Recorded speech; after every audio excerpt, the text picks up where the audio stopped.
Bueno, pues buenos días a toda la gente que nos sigue a través de nuestras distintas plataformas digitales. Hoy nosotros estamos transmitiendo desde Sombrerete, Zacatecas, México, y estamos con quien es el párroco de la parroquia de San Juan Bautista, padre muy activo que ha logrado esa unión de la gente católica. Padre, buenos días. Buenos días. ¿Su nombre completo? Rafael Landeros Rubio, para servirles. Ha comenzado la Cuaresma. ¿Qué es la Cuaresma? La Cuaresma es un tiempo de la Iglesia muy importante, de lo que nosotros llamamos comúnmente, así en nuestro lenguaje religioso, como un tiempo fuerte. Un tiempo que nos conecta, que nos habla de otro tiempo un poquito todavía más elevado y más profundo, que es el tiempo de la Pascua. La Cuaresma es un tiempo para prepararnos a la vivencia de la Pascua, que es el centro de nuestra fe, el misterio pascual de Cristo, su pasión, muerte y resurrección. Pero en ese tiempo de Cuaresma hace referencia a que son 40 días de preparación, 40 días en que la Iglesia se pone, por así decir, de rodillas ante el Señor, en oración, en la vivencia de la caridad y en el ayuno, que son tres prácticas, diríamos, desde principios de la Iglesia, que siguen teniendo su vigencia aún ahora en este siglo XXI. ¿Por qué 40 días? Porque esto significa, tiene todo un simbolismo bíblico. Desde el Antiguo Testamento, acordarnos de los 40 años que el pueblo de Israel fue peregrinando por el desierto, y luego en referencia a los 40 días que el Señor pasó en el desierto, en ayuno y oración, en contacto con Dios su Padre, para prepararse al ministerio, a la misión que iba a hacer dentro de su pueblo. 40 días también quedó el diluvio de la purificación de la tierra. Sí, también en el tiempo de Noé, precisamente, sí. Se maneja, padre, por ejemplo, usted decía la preparación de la iglesia. ¿Usted se refiere a ustedes los padres o a toda la gente, a todos los católicos? Sí, no es toda la iglesia en pleno. Si contamos, según las estadísticas, actualmente somos en el mundo más de 1.200 millones de católicos en el mundo. Entonces, claro, no somos tampoco la mayoría, pero es en pleno que toda la iglesia nos ponemos en esta actitud, no como una moda o no como un tiempo de decir estos 40 días los vivimos así, no, sino como que debe ser una actitud permanente, pero que le damos ahora una importancia muy especial por este tiempo. Vamos a decir, por comparación con actividades humanas, como aquel atleta que se entrena para una competencia más grande. Entonces, ahorita estamos en este tiempo de entrenamiento, en este tiempo de práctica cuaresmal. El ayuno, ¿qué significa? Mucha gente dice, estoy ayunando. Sí. ¿Qué es el ayuno? Porque yo he visto mucha gente, lo digo con todo el respeto del mundo, padre, sí, hacia todos. Sí. Estoy ayunando y no comen hasta el mediodía, 1 o 2 de la tarde. Sí. Pero, Virgen Santísima, dentro del ayuno, Dios me libre de ellos. Las actitudes. Sí, bueno, en esto, por supuesto que la Iglesia nos convoca a un ayuno integral, a un ayuno que hable de nuestra vivencia de fe completo. No es únicamente, claro que parte de el abstenerse de una comida al día. Ese es el mandato de la Iglesia, materialmente hablando. Pero junto con este ayuno material puede venir lo que es el ayuno moral y lo que es el ayuno espiritual, que completan todo esto que nosotros debemos llevar como práctica. El ayuno material, quizá la mayoría en la iglesia lo podemos hacer. Habrá algunas personas que no lo pueden hacer porque están enfermos, tratamiento médico, medicinas, qué sé yo, no pueden ayunar y está bien.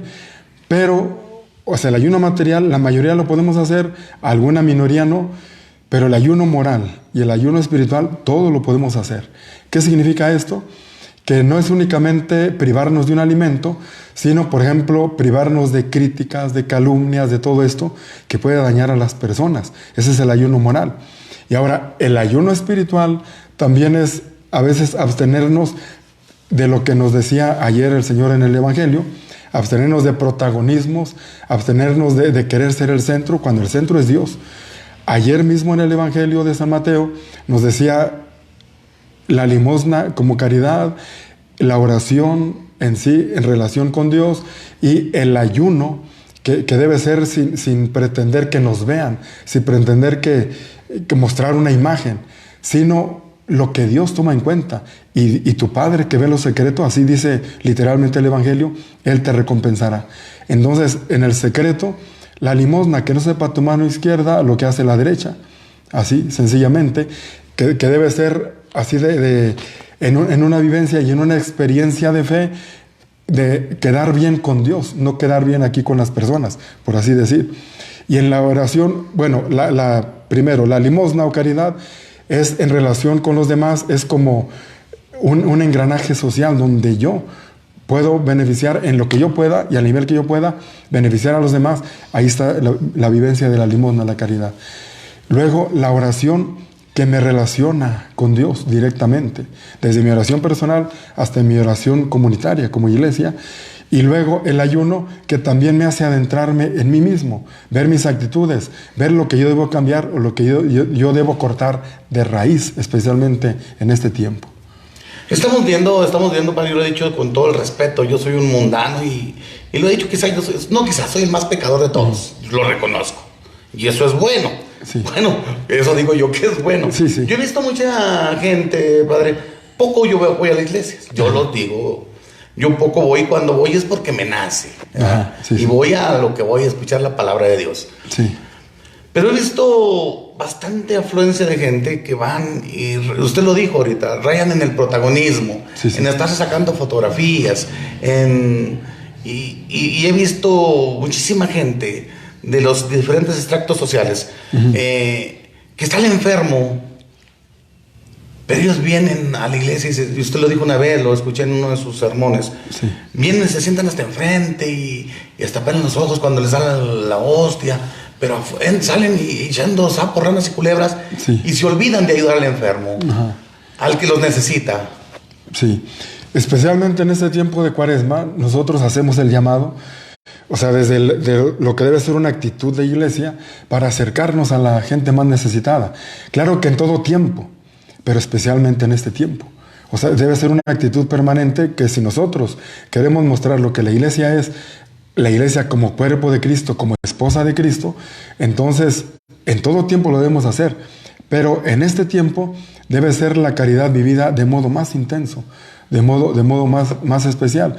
Claro que nosotros como guías en la iglesia, como pastores, pues, que estamos al frente de una comunidad, en este caso aquí la comunidad parroquial de San Juan Bautista, nosotros tenemos que llegar a esta gente que quizá tiene esas actitudes, y a veces la gente lo hace por ignorancia, a veces tienen estas actitudes porque piensan que es una buena costumbre, ¿sí? Y por costumbre lo van haciendo.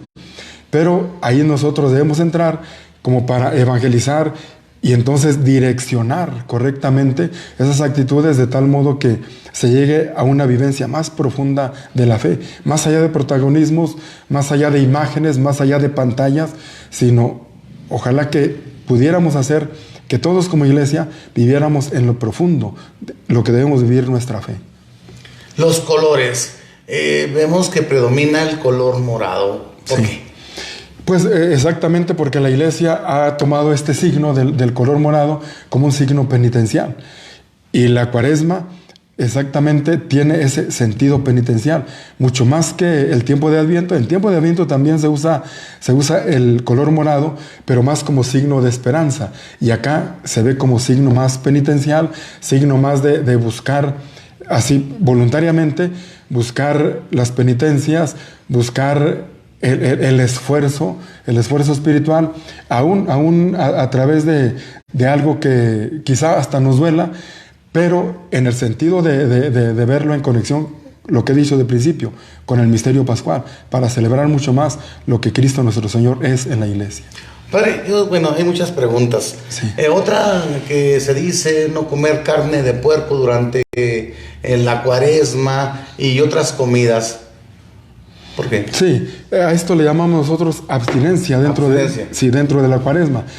Más que, bueno, dentro del ayuno, pero abstinencia especialmente de este tipo de alimentos. Porque en nuestra mentalidad, así general, mundial, humana, el alimento de la carne es un alimento muy apetitoso, es un alimento así muy atractivo, incluso aunque sepamos que ciertos tipos de carne son dañinos, ¿sí? Por ejemplo, como la carne de puerco, ¿no? Pero más allá de eso, es evitar, o que la persona misma, no es como que nosotros pongamos un límite, una regla, sino que la persona misma descubra que el abstenerse de este tipo de gustos en un nivel penitencial le hace crecer mucho más, le hace crecer interiormente, espiritualmente. Abstenerse de algo que le gusta, de algo que es un gusto, no es muy necesario, pero es un gusto, entonces eso lo ofrece como un tipo de penitencia también, la abstinencia de este tipo de carnes. A ver, a la gente que nos sigue ahorita a través de nuestras distintas plataformas, si alguien le quiere hacer una pregunta al Padre con toda la confianza del mundo, sí, está para contestarles a todos los paisanos que nos están siguiendo, que están sufriendo ahorita los estragos de las nevadas, sí, sí, de las enfermedades, de todo eso que los mantiene quietos y sufren también lejos de su gente. Sí, sí. Lejos de su gente. Oiga, Padre, yo he visto mucha gente que se flagela su cuerpo, sí, que se lacera, que eso es bueno, es malo, eso le gusta a Dios. En ese sentido, bueno, actualmente hay gente que sí lleva esa práctica, pero yo digo que es un bajo porcentaje. Nada más que esta gente que ofrece ese tipo de sacrificios lo puede hacer, pero si tiene una idea y una mentalidad recta, una mentalidad equilibrada. Primero, pueden ser prácticas, claro, nos viene desde la antigüedad de la iglesia, especialmente del tiempo de la Edad Media. Pero este tipo de prácticas se pueden hacer cuando se hacen con una conciencia clara de fe. No únicamente así como castigarse por castigarse, ¿sí? La persona que lo hace así, en una mentalidad a veces hasta con cierto remordimiento, creo que nosotros como guías debemos decirle, oye, pues no, en eso párale porque no te hace bien, espiritualmente no te hace bien.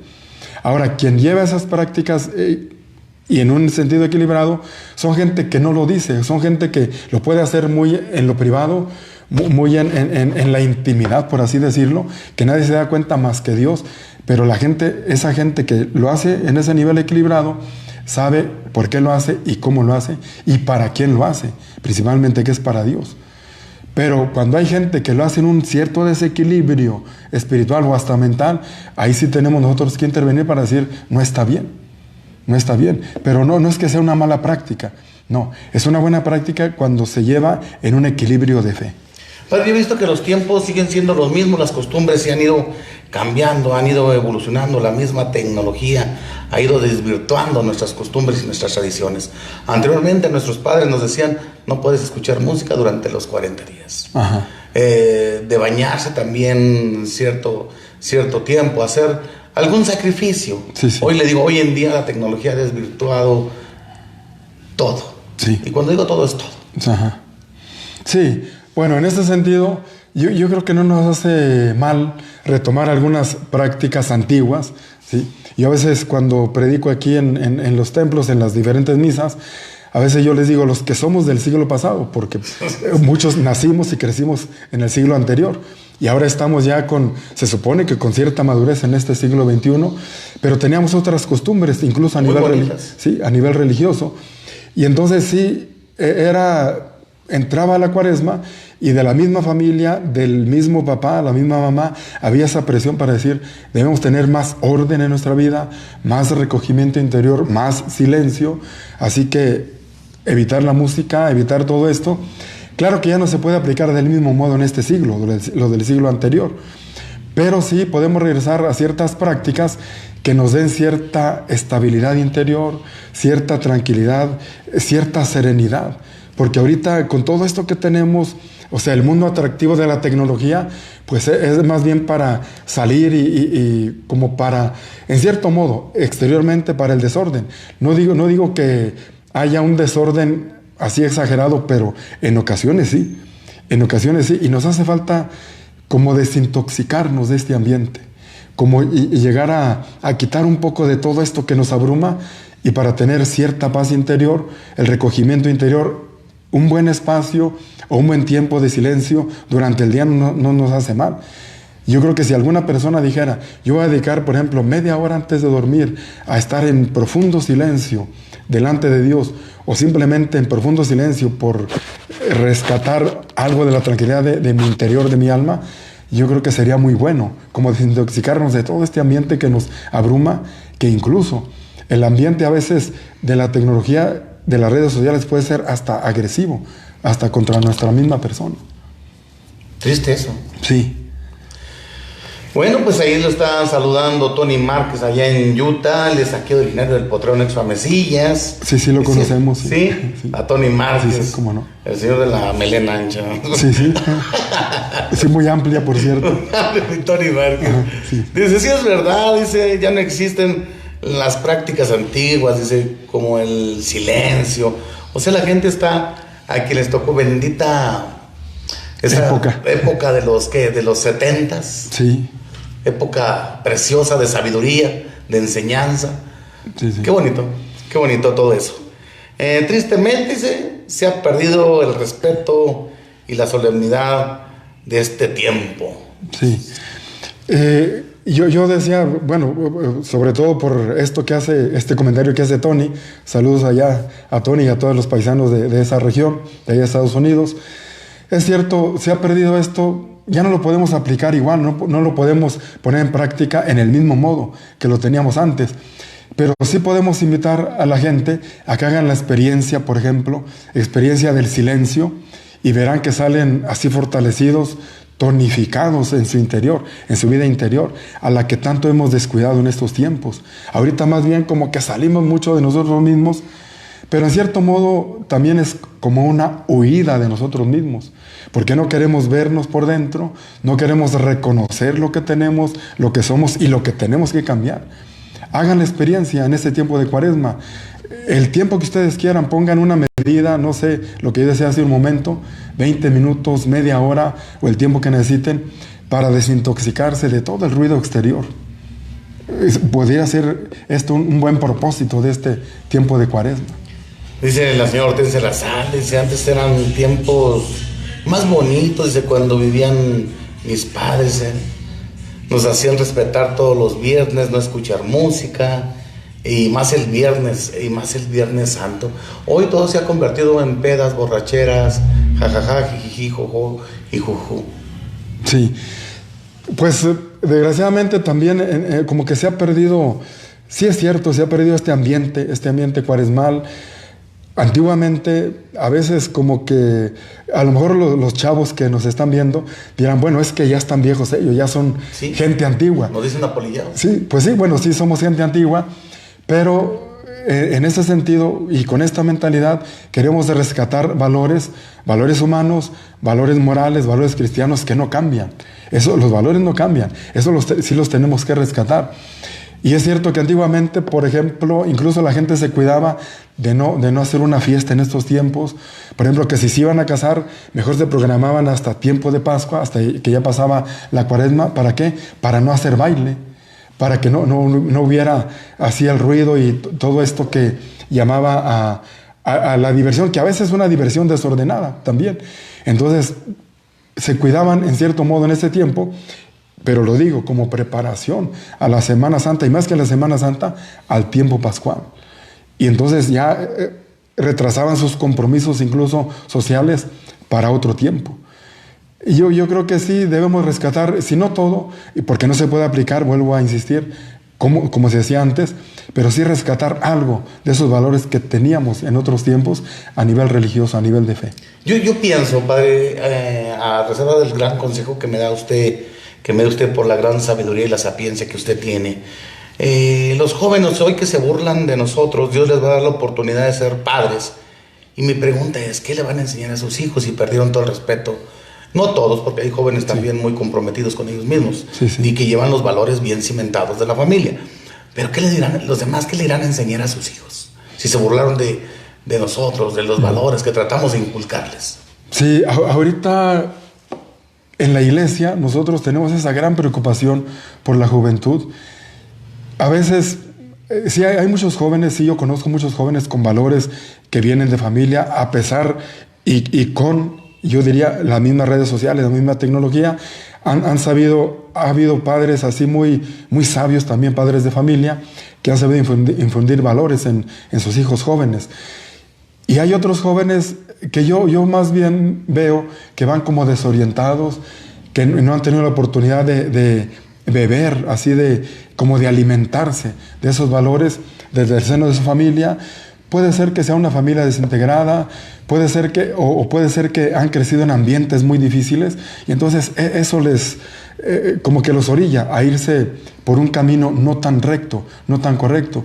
Pero a veces cuando uno se acerca a esos jóvenes, son jóvenes hambrientos, por así decir, hambrientos de los valores, hambrientos de todo esto que nosotros respiramos humanamente, hambrientos incluso de la fe, y que tienen mucha necesidad de Dios, es lo que yo descubro.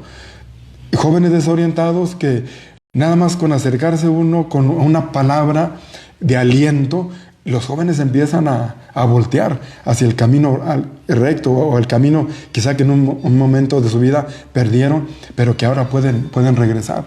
Y yo creo que estos jóvenes más que nada tienen eso, están desorientados, y que nada más con una mano amiga o con una palabra de aliento, hace pocos días una maestra, una profesora de escuela me decía, a veces con que les dé una palmada en el hombro, con eso es suficiente, y los jóvenes empiezan a sentirse comprendidos, a sentirse aceptados, y comienzan a reintegrarse, por así decir, a corregir el camino. No, pues interesante esta plática, padre. Yo pienso que a mí me hacía falta. Sí. A mí en lo personal me hacía falta esta plática, esta charla, y también ver lo que es el significado de la Cuaresma, cómo platicar con los jóvenes, que ciertamente pues las drogas no los han ganado. Y hay que ganar terreno, hay que tratar de recuperar a nuestros jóvenes. Padre, un consejo para la gente que nos está viendo en estos momentos, para todos aquellos enfermos que están postrados en la cama, aquellos que sufren alguna depresión, que tienen que tomar algún somnífero para poder dormir, para todos los enfermos. Sí. Sí, en esto antes de esta intervención pues en favor de esta gente que tiene tanta necesidad por enfermedad, por lo que sea, nada más el comentario entre paréntesis a lo que te referías hace un momento. Cuando yo llegué aquí a Sombrerete, aquí tengo ya 2 años y medio, y yo conocía a Sombrerete de visitas que había hecho esporádicas anteriormente. Pero yo nunca imaginé que hubiera una problemática tan fuerte, problemática a nivel social, problemática de drogas, problemática de alcoholismo, de prostitución, en fin. Esto yo decía, bueno, este es un pueblo católico, este es un pueblo, y no me refiero únicamente al pueblo, sino a todo el municipio, es gente de mucha fe. Entonces, ¿cómo es posible que nos estén afectando tanto este tipo de problemas? Y sí, ahorita en la iglesia nosotros estamos, por así decir, a marchas forzadas en los planes pastorales para llegar a estos problemas, sobre todo llegar a las personas, a los jóvenes, que son los que son víctimas pues, de esta problemática social. Y estamos ahorita implementando la pastoral juvenil lo más que podamos, aunque tenemos pocos jóvenes en realidad. Tenemos que ser honestos en ese sentido. No podemos captar muchos jóvenes, porque son ellos mismos los que nos van a ayudar con su misma problemática. Ellos que pueden entenderse en su mismo lenguaje. Eso así como un paréntesis. Y ahora sí, regresando a lo último, pues sí, ojalá que en este tiempo de Cuaresma, especialmente nuestros enfermos, se sientan asistidos, consolados. Tenemos nosotros un buen grupo de ministros extraordinarios de la comunión, que son así como nuestro enlace y que llegan hasta ellos con la comunión cuando menos una vez por semana.